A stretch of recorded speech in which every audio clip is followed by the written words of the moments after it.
ఉత్తర ఛత్తీస్గఢ్ నుంచి Gulf of Mannar వరకు ఇలా విదర్భ మీదుగా ఇంటీరియర్ కర్ణాటక, అంతర్గత కర్ణాటక, తమిళనాడుని కలుపుకుంటూ ఒక నార్త్ సౌత్ ట్రఫ్ 0.9 కిలోమీటర్స్ వరకు ఉంది.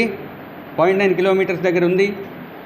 దీనితో పాటు రాష్ట్రంలో చిన్న చిన్న గాలుల యొక్క ప్రభావం వలన మరియు సంవహన వర్షపాతాలు ఉత్తర కోస్తా జిల్లాల్లో ఈ రోజు నుంచి రాబోయే 7 రోజులు కూడా 1-2 చోట్ల ఉరుములు మెరుపులతో కూడిన వర్షాలు పడే అవకాశం ఉంది.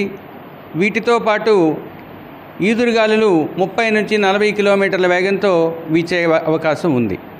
అయితే మొదటి 2 రోజులు అంటే ఈరోజు రేపు దక్షిణ కోస్తా జిల్లాల్లో పొడి వాతావరణం ఉండే అవకాశం ఉంది.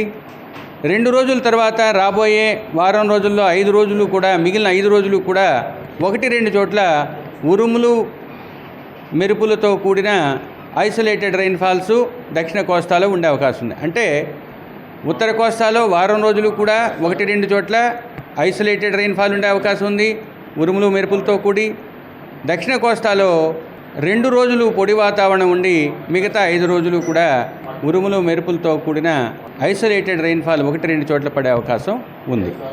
దీంతో పాటు ఈదురుగాలులు ఉత్తర కోస్తాలో 5 రోజులు కూడా 30 నుంచి 40 కిలోమీటర్ల వేగంతోనూ, దక్షిణ కోస్తాలో 3వ రోజు నుంచి 5వ రోజు వరకు 30 నుంచి 40 కిలోమీటర్ల వేగంతోనూ ఈదురుగాలు వీచే అవకాశం ఉంది.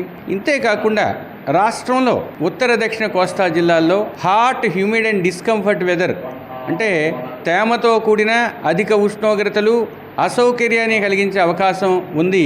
గరిష్ట ఉష్ణోగ్రతలు క్రమేపీ పెరిగి 2 నుంచి 3 డిగ్రీలు అధికంగా ఉండే అవకాశం మొదటి 4 రోజులు ఉంది. సార్, ఈ రాష్ట్రంలో ఎక్కడెక్కడ వేడి ఉష్ణోగ్రతలు ఎక్కువ? హైయెస్ట్ మ్యాక్సిమం టెంపరేచర్ జంగమహేశ్వరపురంలో గడిచిన 24 గంటల్లో 41.7 డిగ్రీలుగా నమోదైంది.